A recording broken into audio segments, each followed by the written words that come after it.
आपण बघताय माझा मिड डे। आरक्षणाच्या उपवर्गीकरणाचा वाद हा काहीसा चिघळणार आहे, कारण अनुसूचित जातीचे आमदार हे आता या संदर्भात एकवटलेले दिसतायत आणि या आमदारांनी मुख्यमंत्री देवेंद्र फडणवीस यांची भेट घेतली आहे। 27 आमदारांनी उपवर्गीकरणाच्या निर्णयाला विरोध करणारं पत्र हे मुख्यमंत्र्यांना दिलंय। सरकारनं हा निर्णय घेतला तर आमचा विरोध मोठा राहील असा इशारा देखील या आमदारांनी या भेटीच्या दरम्यान दिलाय। या संदर्भामध्ये उद्या मुंबई विधान भवनावरती मोठा मोर्चा काढण्याची तयारी देखील सुरू झाली आहे।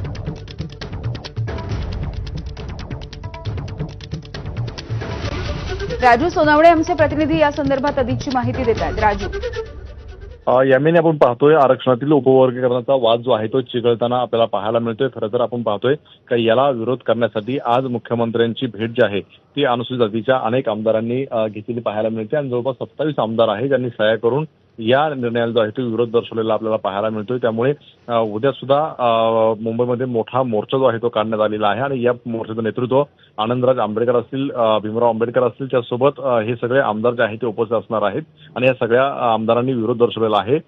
जाती जातीमध्ये कुठतरी भांडणं लावण्याचा हा प्रयत्न केला जातो अशा प्रकारचा आरोप सुद्धा त्यांनी केलेला पाहायला मिळतो। तर दुसरीकडे नितीन राऊत यांनी विधानसभेत सुद्धा त्यामध्ये जी आहे ती भूमिका मांडलेली आहे। त्यामुळे हे सगळे आमदार जे आहेत ते आक्रमक झालेले आहेत। त्यामुळे आता मुख्यमंत्री काय निर्णय घेतात हे पाहणं महत्त्वाचं राहील। दुसरे आपण पाहतोय का जोपर्यंत बिदर समितीचा अहवाल लोकांपर्यंत जात नाही किंवा आम्हाला मिळत नाही तोपर्यंत कुठल्या प्रकारच्या हालचाली करू नये अशा प्रकारे सुद्धा मागणी केलेली आहे। त्यामुळे आता मुख्यमंत्री यावरती काय निर्णय घेतात हे पाहणं महत्त्वाचं राहील। अगदी राजू, धन्यवाद सविस्तर माहितीसाठी।